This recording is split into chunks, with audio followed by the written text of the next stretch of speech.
নামাজের শেষ বৈঠকে এই ছোট্ট দোয়াটা না পড়া পর্যন্ত আপনি কখনো সালাম ফিরাবেন না। যতদিন আপনি বাঁচবেন, যতদিন আপনি নামাজ আদায় করবেন, ততদিন পর্যন্ত নামাজের শেষ বৈঠকে আপনি এই ছোট্ট দোয়াটা পাঠ করবেন, এরপরে আপনি সালাম ফিরাবেন। এতে কি হবে? প্রথমত আল্লাহ পাক আপনাকে ঈমানের সাথে মৃত্যু দিবে। আপনার মৃত্যুটা যখন হবে তখন ঈমানের সাথে মৃত্যু হবে। আর কোন ব্যক্তির মৃত্যুটা যদি ঈমানের সাথে হয়ে যায়, ভাই, ওর দুনিয়ার জমিনের কিচ্ছুর প্রয়োজন নাই। কারণ শেষ মৃত্যুটা তার হয়েছে ইমানি অবস্থায়, মানে সে মুসলিম হয়ে, ইমানদার হয়ে সে দুনিয়ার থেকে বিদায় নিয়ে চলে গেছে। ওর কবরেও শান্তি, পরকালেও শান্তি, হাসরে, মিজানে, ফুলচিরাতে প্রত্যেকটা ধাপে সে মুক্তি, এবং আল্লাহ পাকের কমপক্ষে 10টি পৃথিবীর সমান একটি করে জান্নাত তার জন্য আল্লাহ ওয়াজিব করে দিবেন।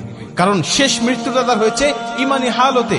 সাহাবীদের মধ্যে অনেকেই ছিল যারা শেষ অবস্থায় ঈমান গ্রহণ করে তারা জান্নাতি হয়ে গেছে। আবার অনেকেই আছে রাসূল সাল্লাল্লাহু আলাইহি ওয়াসাল্লামের সাথে থেকেছে, নবীজির সাথে নামাজ পড়েছে, কিন্তু সে মুনাফিক হয়ে, বেঈমান হয়ে শেষ বিদায় নিয়েছে।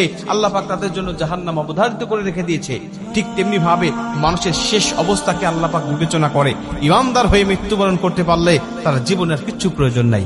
এজন্য আল্লাহর কাছে এই দোয়াটা করতে পারলে আপনি ঈমানদার হয়ে দুনিয়া থেকে বিদায় নেবেন। 2 নম্বরের দোয়াটা পাঠ করলে আপনার কবরে আযাব আল্লাহ ক্ষমা করে দিবে। আপনার কবরে আযাব হবে না, কবরের মধ্যে কোনো ফিতনা হবে না। নবীজি বলেন, যে ব্যক্তি কবরের আযাব থেকে মুক্তি পেয়ে গেল, সব ধাপ থেকে সে মুক্তি পেয়ে গেল। কারণ কবর হলো প্রথম ঘাঁটি। এই ঘাঁটি থেকে মুক্তি পেয়ে গেলে আল্লাহ পাক সব ঘাঁটিতে তাকে মুক্ত করে দিবে এবং তাকে জান্নাত দান করবে। এবং 3 নম্বর হলো আল্লাহ জাহান্নামের আযাব থেকে, জাহান্নামের কষ্ট থেকে, জাহান্নামের পীড়া থেকে আল্লাহ তাকে মুক্তি দান করবেন। এবং 4 নম্বর হলো দাজ্জালের ফিতনা থেকে আল্লাহ পাক তাকে হেফাজত করবেন।